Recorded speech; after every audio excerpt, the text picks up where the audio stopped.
Grüezi Leute. Aujourd'hui, Heidi, un des livres de la littérature suisse écrit par Johanna Spüri, va vous être conté par Florent Bonnet, lecteur du site littérature-audio.com. Je vous souhaite une très bonne écoute.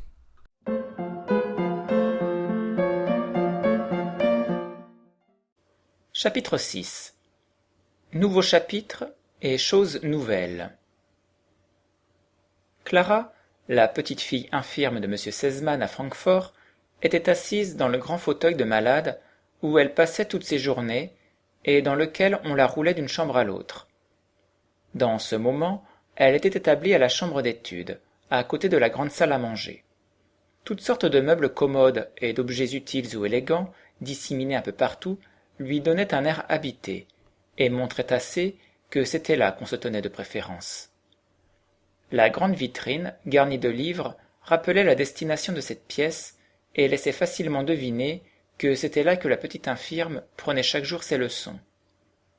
Clara avait une petite figure pâle et maigre, et des yeux bleus, très doux.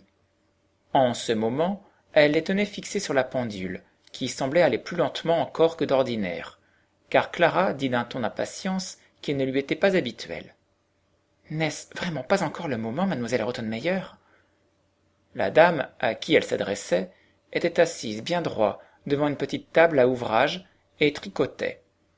Elle portait un vêtement mystérieux, une sorte de grand col ou de demi-manteau qui donnait à toute sa personne un aspect solennel, auquel ajoutait encore une espèce de coiffure en forme de dôme. Mademoiselle Rottenmeier était depuis plusieurs années dans la maison. Depuis la mort de madame Sesemann, c'était elle qui dirigeait le ménage et avait la haute main sur tout le personnel. Monsieur Sesemann, étant presque toujours en voyage, lui avait abandonné la direction de sa maison, à la seule condition que sa fille serait consultée sur toutes les questions et que rien ne se ferait contre son désir. Au moment où, pour la seconde fois, Clara demandait avec impatience si ce n'était pas encore l'heure où la personne qu'elles attendaient devait arriver, Dete, tenant Heidi par la main, se présentait à la porte de la maison et demandait à Jean, le cocher, si ce n'était point trop tard pour déranger mademoiselle Rottenmeier. « Ça ne me regarde pas, » grogna le cocher. « Faites descendre Sébastien. La sonnette est là, dans le corridor. » Dete fit comme on lui disait, et vit bientôt descendre un domestique vêtu d'une livrée à gros boutons dorés et avec des yeux presque aussi gros que ses boutons. « Je voulais vous demander si je peux déranger mademoiselle Rottenmeier si tard, » recommença Dete. « Ça ne me regarde pas, » répondit le domestique. « Il faut sonner Tinette, la femme de chambre. Voilà la sonnette. » Et là-dessus, Sébastien disparut. Dete sonna une seconde fois.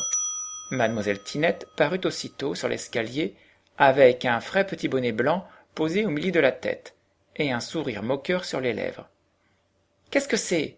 demanda-t-elle sans descendre. Dete renouvela sa demande. La femme de chambre disparut, mais revint bientôt et appela du haut de l'escalier. « On vous attend !» Dete monta avec Heidi, et précédée de mademoiselle Tinette, elle arriva à la chambre d'études. Là, Dete s'arrêta poliment sur le seuil, tenant toujours Heidi par la main, dans la crainte qu'elle ne commît quelque maladresse au milieu de tant de choses si nouvelles pour elle. Mademoiselle Rottenmeier se leva lentement de sa chaise et s'approcha pour regarder la nouvelle compagne de Clara.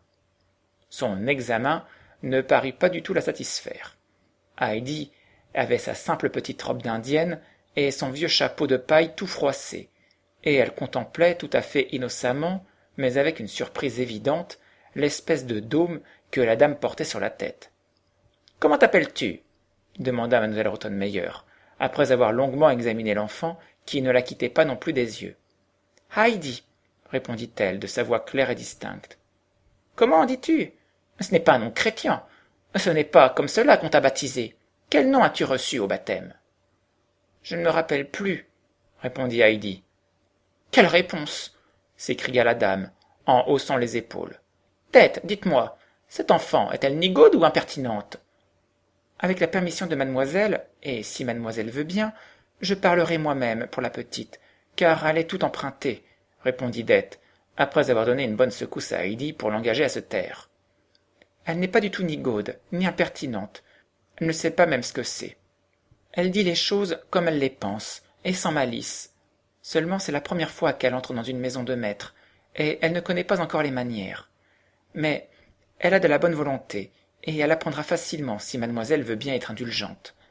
On l'a baptisée Adélaïde, comme sa mère, ma sœur qui est morte.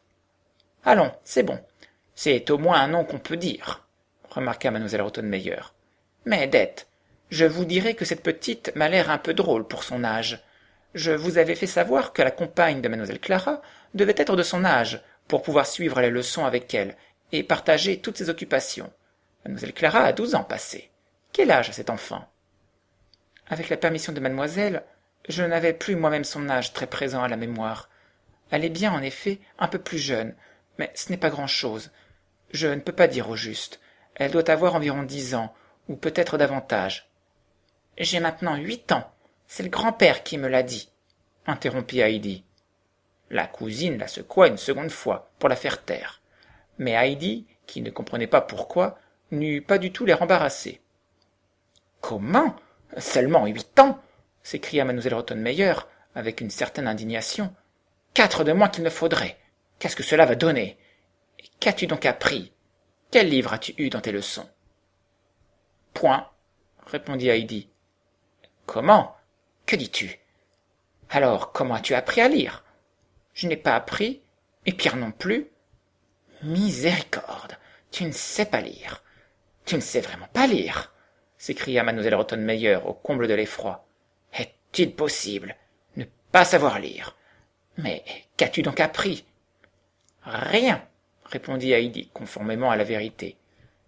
Dete, reprit mademoiselle Rottenmeier, après quelques instants de silence, pendant lesquels elle reprit possession d'elle-même.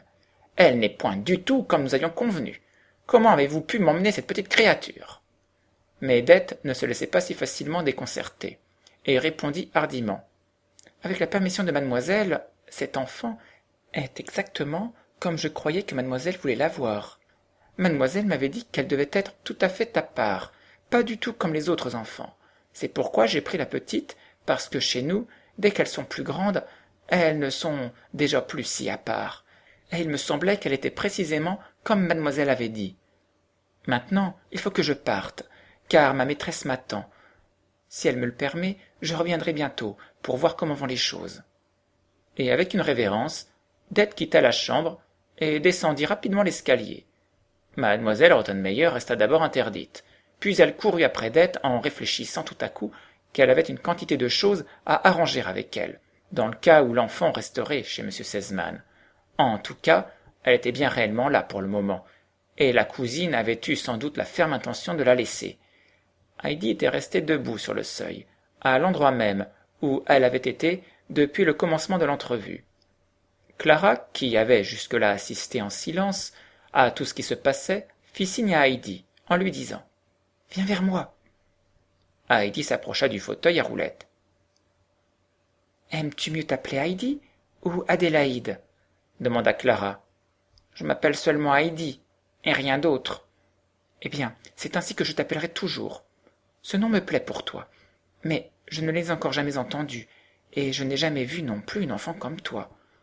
As-tu toujours eu les cheveux courts et frisés? »« Je crois que oui. »« Es-tu contente d'être venue à Francfort? »« Non, mais je retournerai demain à la maison, et je rapporterai des petits pains à la grand-mère. »« Quel drôle d'enfant tu es !» s'écria Clara. « On t'a fait venir à Francfort tout exprès pour que tu restes chez nous, et que tu prennes des leçons avec moi. Oh, vois-tu, ce sera très amusant. Il va y avoir du nouveau dans les leçons, puisque tu ne sais pas lire. » Ordinairement, c'est bien ennuyeux, et il me semble que les matinées n'aient point de fin. Tous les jours à 10 heures arrive le maître, qu'on appelle monsieur le candidat. Alors les leçons commencent, et durent jusqu'à 2 heures. Tu comprends comme c'est long. Quelquefois, monsieur le candidat tient son livre tout près de sa figure, comme s'il avait tout à coup la vue basse. Mais c'est seulement pour pouvoir bâiller derrière le livre. Et mademoiselle Rottenmeier aussi sort de temps en temps son grand mouchoir dans lequel elle cache sa figure, comme si elle était bien touchée de ce que nous lisons. Mais je sais très bien qu'elle aussi bâille de toutes ses forces dans son mouchoir. Alors cela me donne envie de bâiller aussi. Mais je me retiens tant que je peux, car si j'ouvre la bouche une seule fois, voilà mademoiselle Rottenmeier qui court chercher l'huile de foie de morue en disant que j'ai besoin de fortifiant.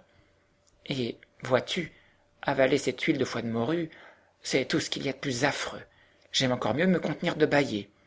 À présent, ce sera beaucoup plus amusant.